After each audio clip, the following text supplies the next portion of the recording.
मिश्रा जी, नसीमुद्दीन सिद्दीकी जी, श्री गजराज सिंह जी, श्री संजय कपूर जी, श्री इमरान प्रतापगढ़ी जी, श्री नरेश सैनी जी, श्री मसूद अख्तर जी, श्री फूल कुमार जी, श्री दीपक कुमार जी, प्रवीण अरुण जी, श्रीमती सुप्रिया अरुण जी, ओमवती देवी जी, श्रीमती इंदिरा भाटी जी, श्री जितेंद्र बघेल जी, श्री धीरज गुर्जर जी और श्री तौकीर आलम जी और यहाँ उपस्थित सभी नेतागण, पार्टी के कार्यकर्ता, पार्टी के पदाधिकारी, सभी सचिव, आप सबको मेरे ससुराल में बहुत बहुत स्वागत।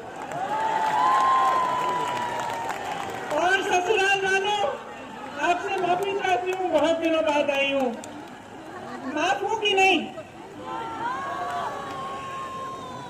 आपके शहर में मेरे परिवार को संरक्षण दिया, उनको खड़ा किया। बंटवारे के बाद मेरे ससुर जी के पिता अपने परिवार को लेकर मुरादाबाद आए। यहीं से उन्होंने अपना कारोबार शुरू किया। यहाँ के हुनर, यहाँ के लोगों की मदद से, उनकी अपनी मेहनत से उन्होंने अपना जीवन बनाया, अपने बच्चों का भविष्य बनाया। आज मुझे यहाँ आकर बहुत गर्व हो रहा है और मैं आप सबको भी यहाँ इस सभा में आप सबकी भी स्वागत करना चाहती हूँ। मुरादाबाद देश विदेश में पीतल नगरी के नाम जाना जाता है। मुझे याद है शादी के वक्त एक खुशहाल शहर था, समृद्ध था, तेजी से आगे बढ़ रहा था। यहाँ उस समय हवाई अड्डे बनने की भी बात होती थी और शहर को विकसित करने की बहुत बातें होती थी। उस समय ये सब हो क्यों पाया? क्योंकि आपके हुनर के साथ साथ, व्यापारियों के मेहनत के साथ साथ, मजदूरों के मेहनत के साथ साथ आपको के पास एक ऐसी सरकार थी जिसने आपका समर्थन किया, जिसने आपको आगे बढ़ने के लिए, आपको विकसित बनाने के लिए मदद किया। मुझे याद है उस समय एक्सपोर्ट प्रमोशन काउंसिल हैंडीक्राफ्ट के लिए बनी। एक्सपोर्टरों को ड्रॉबैक मिलते थे, ब्याज की सब्सिडी मिलती थी। राजीव गांधी जी, मेरे पिताजी ने कारोबारियों के लोन भी माफ किए, टैक्स में भी मदद होती थी। उस तरह से यहाँ का कारोबार बहुत बड़ा, आपका ये शहर फूला फला आगे बढ़ा। आज स्थिति क्या है? आज हालात क्या है? जहाँ 8,000 करोड़ रुपए का कारोबार होता था, निर्यात होता था यहाँ से, आज 2,000 करोड़ घट गया है। सिर्फ पिछले 5-6 सालों में 3 लाख कारीगरों की रोजी रोटी खत्म हो चुकी है। भाजपा की नीतियों ने कारोबार, आपके भविष्य को बर्बाद किया है। सबसे पहले तो नोटबंदी लागू की, इससे आपको बहुत संकट हुआ। आपको बताया गया कि देश के लिए ये काम हो रहा है कि काला धन वापस आएगा। कोई काला धन वापस नहीं आया। आप सबको अच्छी तरह मालूम है कि क्या हुआ। उसी तरह से जीएसटी लागू की गई, जिससे आपकी कमर तोड़ी गई। निर्यातकों का ड्रॉबैक खत्म किया गया, ब्याज पर सब्सिडी नहीं मिलती। कारीगरों को दिहाड़ी आधी हुई, कारोबारों में मंदी हुई, बिजली महंगी हुई, डीजल महंगा हुआ, कच्चा माल महंगा हुआ। उधर चीन तेजी से आगे बढ़ रहा था। जिस तरह से उन्होंने एक एक हुनर को लेकर पूरे शहर में इंफ्रास्ट्रक्चर बनाया, उस तरह से हमें यहाँ पे भी बनाना चाहिए था। यहाँ पे सारी सारी सुविधाएं उपलब्ध होनी चाहिए थी। यहाँ का इंफ्रास्ट्रक्चर मजबूत करना चाहिए था। यहाँ पे पूरी तरह से मदद करनी चाहिए थी ताकि आपका शहर भी विकसित हो पाए। ये सब नहीं हुआ। आपने पीतल नगरी बनाई, उद्योग नगरी बनाई, अपने हाथों से, अपने खून, अपने पसीने से बनाई। ये सरकार सिर्फ अंधेर नगरी बनाती है और अंधेर नगरी का चौपट राजा है। व्यापार आज पूरे प्रदेश में चौपट है, युवाओं का भविष्य चौपट है। खेती किसानी चौपट है, महंगाई से घर का बजट चौपट है। आपने देखा होगा 27 नवंबर को यूपी टेट की परीक्षा हुई, 22 लाख युवाओं ने मेहनत की, 2 सालों के लिए काम किया। क्या हुआ? पेपर आउट हो गया, परीक्षा रद्द की गई, भर्ती फिर से लटक गई। फिर से क्यों कह रही हूँ? क्योंकि इस तरह से तमाम भर्तियां हैं। मैं ऐसे लोगों से बात कर चुकी हूँ, ऐसे युवाओं से बात कर चुकी हूँ जो 6 सालों से नियुक्तियों का इंतजार कर रहे हैं, जिन्होंने 4-5 परीक्षाएं दे दी हैं, लेकिन आज तक उनको रोजगार नहीं मिला। यहाँ पेपर आउट हुआ, नई बात नहीं थी। 12 परीक्षाओं में इस तरह से हुआ है। 10 लाख से अधिक सरकारी पद खाली पड़े हैं, लेकिन युवाओं को रोजगार नहीं मिल रहा। योगी आदित्यनाथ जी बयान देते हैं कि उत्तर प्रदेश में नौकरियां बहुत हैं, नौकरी योग्य युवा कम है। अब आप बताइए, जहां जहां मैं जाती हूँ मुझे ऐसे युवा मिलते हैं जिन्होंने बीए पास की है, किसी ने ITI पास किया है, किसी को MA भी हुआ है, और मुश्किल से संघर्ष करके मैं एक वाल्मीकि कॉलोनी में गई लखनऊ में, वहां मैं एक महिला से मिली। उसने मुझे कहा कि मैं संघर्ष करके घरों में काम कर करके 4-5 हजार रुपए का वेतन लेके मैंने अपनी बेटी को पढ़ाया।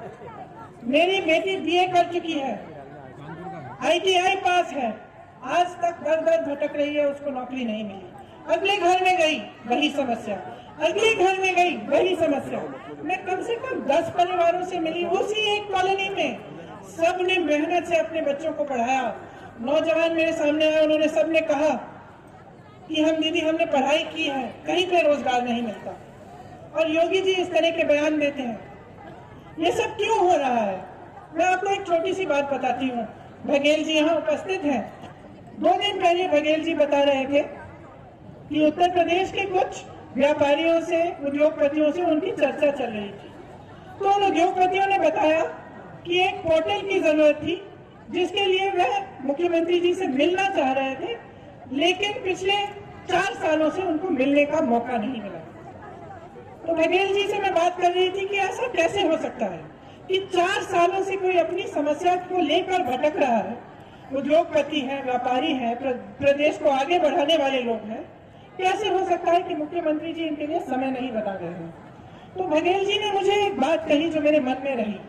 उन्होंने कहा, देखिए दीदी, हमारे प्रदेश में जाति और धर्म पर आधारित राजनीति कम होती है और विकास पर आधारित राजनीति होती है। उत्तर प्रदेश में सांप्रदायिकता पर आधारित राजनीति और जातिवाद पर आधारित राजनीति इतनी भयानक है कि मुख्यमंत्री भी जानता है कि लोगों की समस्याओं का हल करने के बजाय चुनाव के समय आएगा, धर्म की बात करेगा, जाति की बात करेगा, चुनाव जीत के निकल जाएंगे और उनको कोई जवाबदेही ही नहीं रहेगी।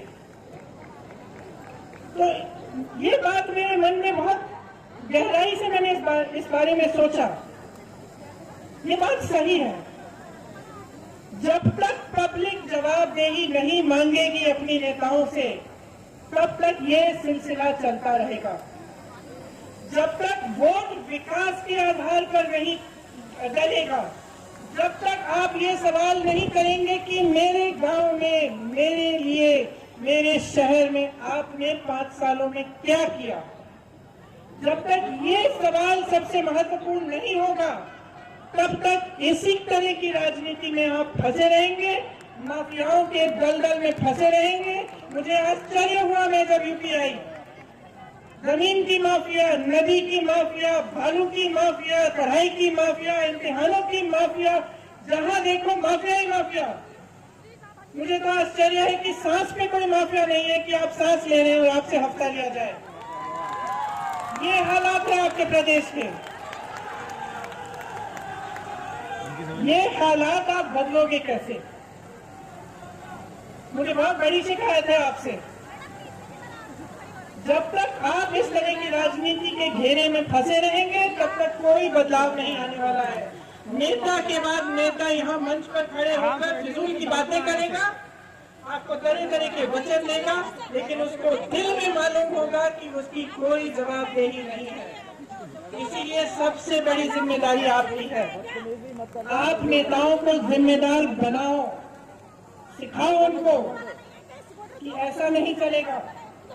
मंच पर आकर खोखले वचन बनाए, 5 सालों के लिए आप कुछ नहीं करें, ये नहीं चलेगा।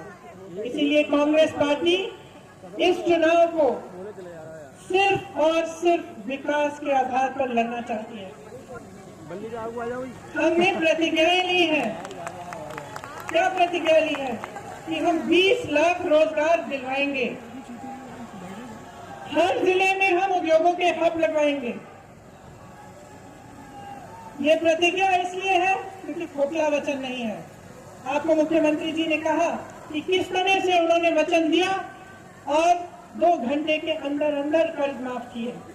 उन्होंने आपको बताया कि किस तरह से छत्तीसगढ़ में आज कांग्रेस की सरकार 2500 रुपए क्विंटल धान खरीद रही है।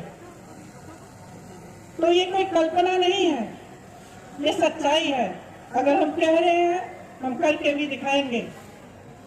देखिए, किसानों ने जो आंदोलन किया, इससे एक बहुत बड़ी बात आगे आई है कि जब आप मन बना लेते हैं, जब आप अटल रहते हैं, आप अडिग बन जाते हैं, तो सरकार को झुकना पड़ता है।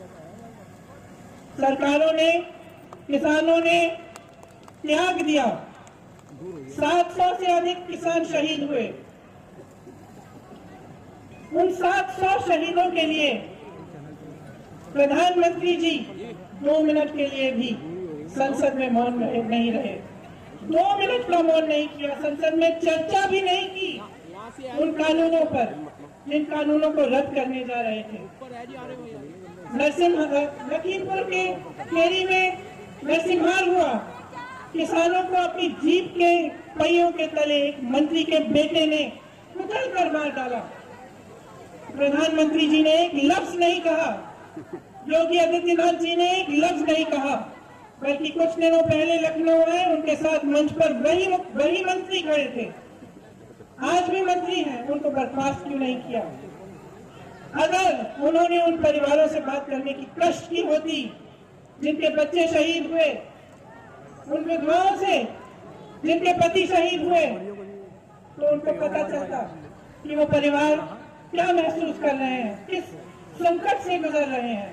और उनकी एक ही गुहार है कि जब तक ये मंत्री पद पर रहेंगे तब तक हमें न्याय नहीं मिलेगा, हमें सिर्फ न्याय चाहिए। मैं ऐसे परिवारों के पास गई हूँ जिनके पास कुछ नहीं है। वो कहते मुआवजा नहीं चाहिए, मुझे पैसे नहीं चाहिए दीदी, न्याय चाहिए, अपने बेटे के लिए न्याय चाहिए। इसीलिए मैं कहना चाहती हूँ कि जो सबसे बड़ी बात किसान आंदोलन से ये निकली है कि शक्ति आपके हाथों में है, इस शक्ति को पहचानिए। इन 3 काले कानूनों के अलावा किसानों की बहुत बड़ी बड़ी समस्याएं हैं जिनको सरकार बार बार नकार रही है। आप ही को मालूम है कि गन्ना का कितना आपको भुगतान मिला। अभी भी 4000 करोड़ का भुगतान बचा है। नरेंद्र मोदी जी का एक हवाई जहाज जो उन्होंने पिछले साल खरीदा, कोरोना के समय खरीदा, 8000 करोड़ का है।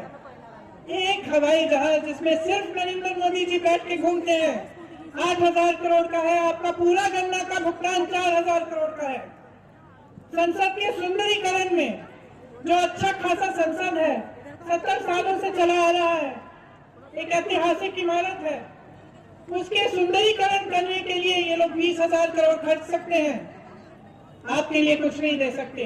आपके कर्ज माफ करने की बात होती है तो चुप हो जाते हैं, कहते हैं कि पैसा नहीं है। आज खाद की लाइनों में किसान अपना दम तोड़ रहे हैं। मैं ललितपुर के 4 परिवारों से मिलने गई। 2 किसानों ने खाद की लाइन में खड़े होते हुए दम तोड़ा और 2 ऐसे किसान थे जो इतने समय के लिए खाद की लाइन में खड़े रहे और खाद खत्म हो गई, मायूस होकर घर आए, आत्महत्या कर ली। उनकी छोटी छोटी सी बच्चियों ने मेरे से बात की कि दीदी हम क्या करेंगे। डीजल का दाम आसमान छू रहा है। आपको एमएसपी के कम दाम में आपसे धान और गेहूं खरीदा जा रहा है। हमारी ये प्रतिज्ञा है कि छत्तीसगढ़ की तरह यहाँ पर भी 2500 रुपए में धान खरीदा जाएगा। यहाँ पर भी गेहूं 400 रुपए क्विंटल में खरीदा जाएगा। माफ करिए, गन्ना 2500 में गेहूं और धान और 400 में गन्ना। किसानों के लिए हमने तय किया है कि आपका पूरा कर्जा हम माफ कराएंगे। देखिए, महंगाई बहुत ज्यादा है। मैं जानती हूँ कि आप कितना तड़प रहे हैं महंगाई की वजह से।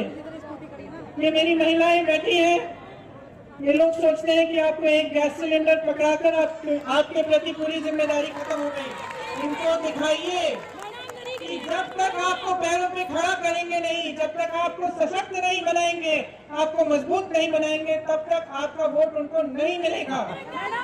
मैं आप सबसे कहना चाहती हूँ, महिलाओं को आगे बढ़ाओ। ये महंगाई की मार किसानों पर है, गरीबों पर है, दलितों पर है, लेकिन सब वर्गों में इनका बोझ आप उठाती हैं। मैं जानती हूँ कि आप कितना संघर्ष कर रही हैं। बिजली कितनी महंगी हो गई है, आटा, मोबाइल का डेटा, जीवन बीमा, सरसों का तेल, पेट्रोल, डीजल, हद से ज्यादा महंगाई है। आपको बड़े बड़े बिल मिलते हैं। मैंने देखी है ये बिल। महिलाएं मुझे कहती है कि हमने तो बिजली ऑन ही नहीं की, हमने यहाँ बिजली आई ही नहीं, फिर भी हमें इतनी बड़ी बिल मिल रही है। आप सब यहाँ पर, ये एक ऐसा शहर है जहाँ उद्योग है। आप सब जानते हैं कि बिजली का कमर्शियल रेट कितना है और इसकी वजह से कितना नुकसान हो रहा है। आपको कहा गया था मुरादाबाद को स्मार्ट सिटी बनाया जाएगा, क्या बना? केवल एक ही चीज स्मार्ट है, स्मार्ट मीटर और स्मार्ट लूट।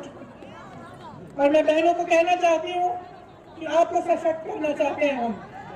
मैं आपके साथ खड़ी हूँ, मैं आपको आगे बढ़ाना चाहती हूँ। 40% मैं कह रही हूँ कि 40% टिकट महिलाओं को मिलने चाहिए। क्यों कह रही हूँ? मैं अपनी बहनों के घर जाती हूँ, यहाँ पर बलात्कार होते हैं, महिलाओं का शोषण होता है, महिलाओं को कुचला जा रहा है और कोई कुछ नहीं कह रहा है, कोई आवाज नहीं उठा रहा है, कोई आपको आगे बढ़ाने की बात नहीं कर रहा है। सब विज्ञापनों में है, सब सिर्फ विज्ञापनों में है। असली सवाल यह है कि आपकी भागीदारी राजनीति में क्या है? आपके लिए लड़ने वाली महिला कैसे आगे बढ़ेगी? तो 40% आप जब टिकट लेंगे कांग्रेस से, ठीक है, हो सकता है पहली बार थोड़ी आप में से कुछ हो जो जीते, हो सकता है कि कुछ ना जीते, कोई बात नहीं, सशक्त बनेंगी, अगली बार जीतेंगी, अगली बार फिर से मौका मिलेगा और ज्यादा मौका मिलेगा। यहाँ नौजवान लड़कियां हैं, आप सहना नहीं चाहती, सच बताओ, सहना चाहती हो कि लड़ना चाहती हो? अपने हकों के लिए लड़ना चाहती हो या अत्याचार सहना चाहती हो? लड़ना चाहती हो ना? ये स्कूटी किसके लिए है? स्मार्टफोन किसके लिए है? आपको मिलेगा। आप महिलाओं को सशक्त बनाओ। ये जितनी भी राजनीति है, ये जितनी भी जातिवाद पर आधारित ये सांप्रदायिक राजनीति सब खत्म हो जाएगी। आप खड़ी हो जाएंगी तो आपकी शक्ति को कोई पहचान नहीं रहा है। 50% आबादी है, 50% बहुत बड़ा आंकड़ा होता है।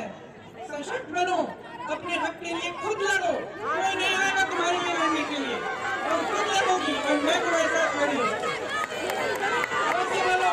लड़की हूँ, लड़की हूँ, लड़की हूँ, शाबाश।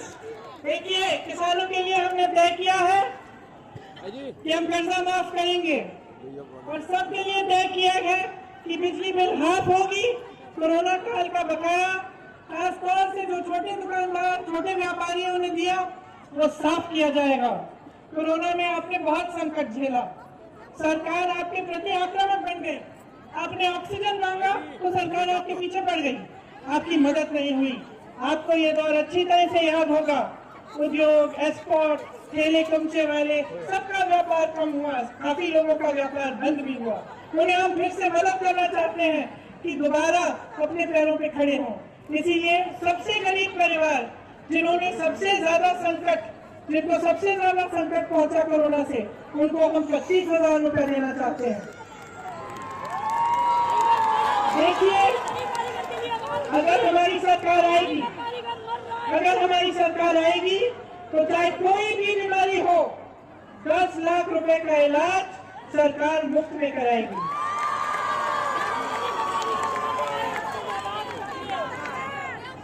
वृद्धा और विधवा पेंशन 1,000 रुपए देंगे, और जितनी भी नई सरकारी नौकरियां हैं उसमें पहले से जो आरक्षण है उनके तहत ही 40% आरक्षण महिलाओं को मिलेगा।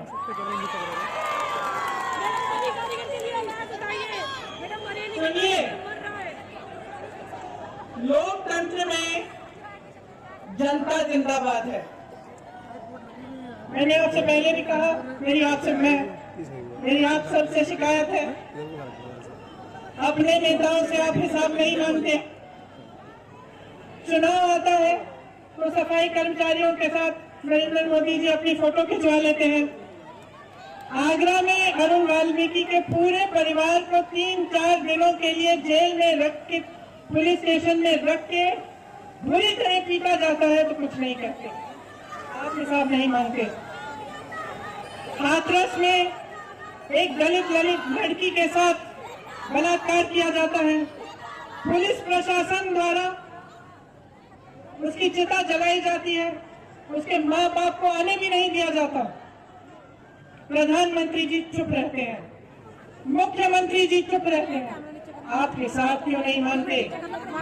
किसानों का रोज रोज अपमान किया, तरह तरह की चीजें कही, देशद्रोही आंदोलन जीवी भगवान जाने क्या क्या कहा। चुनाव आ रहा है ना, आप क्या कह रहे हैं? मुझे माफ करिए। क्यों माफ कर रहे हैं आप? क्यों माफ कर रहे हैं? हिसाब मांगिए। कोरोना काल में लापरवाही हुई, किसने भुगता? किसके परिवार उजड़े? आपने हिसाब मांगा? हिसाब मांगो। आपको अगर डिलीवरी चाहिए, आगे बढ़ना चाहते हैं आप, राजनीतिक दलों और उनके नेताओं से अपना रिश्ता बदलो, उनकी असलियत पहचानो, उन्हें अपने प्रति जवाबदेह बनाओ, उनसे हिसाब मांगो। मैंने सुना है कई लोग कहते हैं कि भाजपा तो फूट फैलाकर फिर से जीतेगी। क्यों? क्योंकि असलियत ये है कि जिनको आज मुख्य विपक्ष माना जा रहा है, वे विकास का एजेंडा सेट नहीं कर रहे, वे भी इसी तरह की राजनीति करना चाहते हैं। सपा ने भी जाति और धर्म की ही राजनीति को आगे बढ़ाया है। सपा सरकार में जातिवाद और गुंडाई, और बसपा में आपने लूट देखा है। तो स्वाभाविक है विकास की बात नहीं होगी, आपके मुद्दे उठाए नहीं जाएंगे। आपने समाजवादी का नारा देखा है, नया नारा सुना है, आ रहे हैं अखिलेश।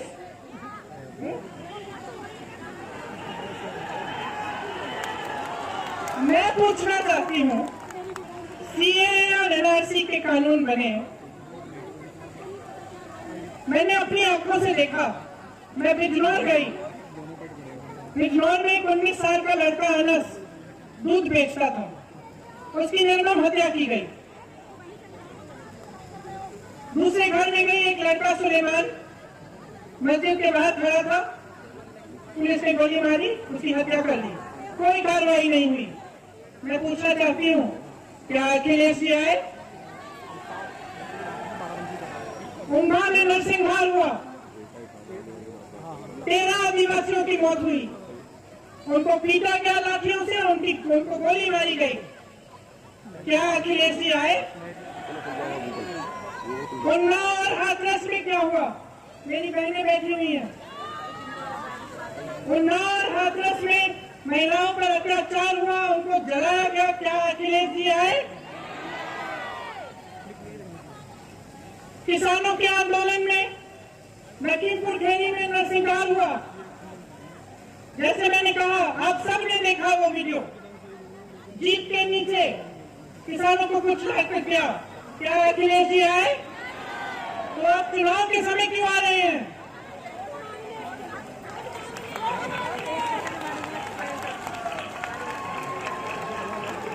चुनाव के समय उनकी पार्टी और वो अचानक जीवित क्यों हो रहे हैं? पिछले 5 सालों से कहा थे, जब कांग्रेस सड़कों पर लड़ रही थी, जब कांग्रेस के 18,500 से ज्यादा कार्यकर्ता जेल में बैठे थे, जब हमारे अध्यक्ष 28 दिन के लिए कोरोना के समय जेल में थे, तब समाजवादी के नेता कहाँ थे? तब समाजवादी के कार्यकर्ता कहाँ थे? तब अखिलेश जी कहाँ थे? उस समय अखिलेश जी क्यों नहीं आए? मैं पूछना चाहती हूँ, जब दलितों पर अत्याचार हुआ, हाथरस में हुआ, आगरा में हुआ, अभी हाल में फाफामऊ इलाहाबाद में मैं गई थी, दलित परिवार पर अत्याचार हुआ, उनको चारों को माँ, बाप, बेटा, 10 साल का बेटा जो जिसको ठीक से सुनाई भी नहीं देता था, और 15 साल की लड़की का बलात्कार करके उन सब की हत्या की गई। मैं पूछना चाहती हूँ, बसपा के नेता कहाँ थे? उन्होंने आवाज क्यों नहीं उठाई?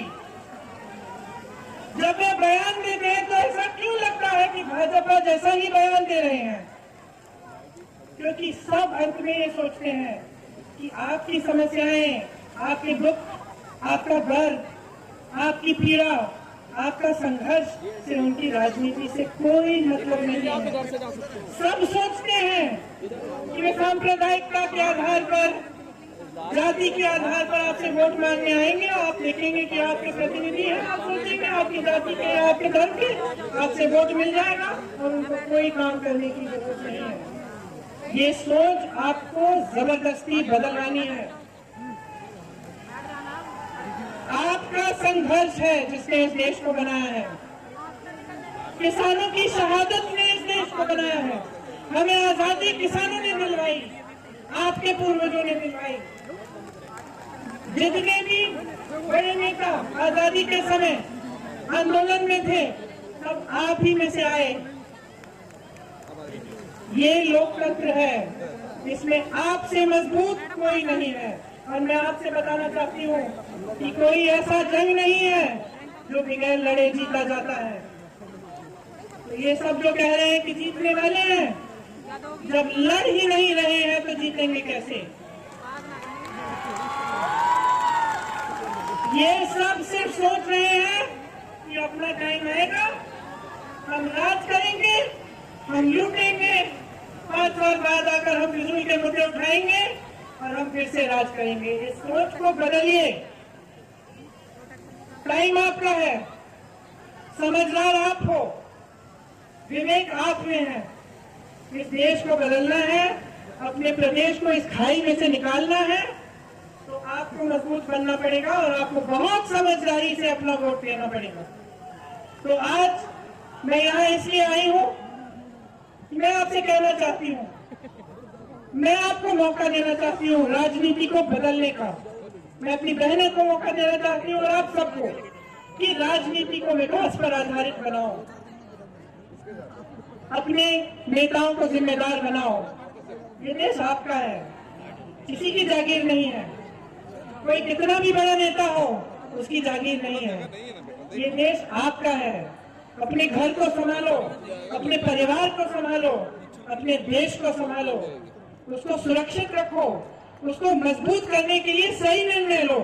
सही निर्णय यही है कि विकास होना चाहिए, चुनाव के समय विकास की बात होनी चाहिए। मैं आप सबको बहुत धन्यवाद देना चाहती हूँ। बारिश हो रही है और कष्ट नहीं दूंगी। आप सबको बहुत बहुत धन्यवाद देती हूँ कि आपने मेरा इंतजार किया, और अगली बार अपने पति को भी यहाँ लेकर आऊंगी, अपने ससुराल, तो आप सबसे मिलवाऊंगी। आपको बहुत बहुत धन्यवाद। जय हिंद, जय हिंद, जय हिंद।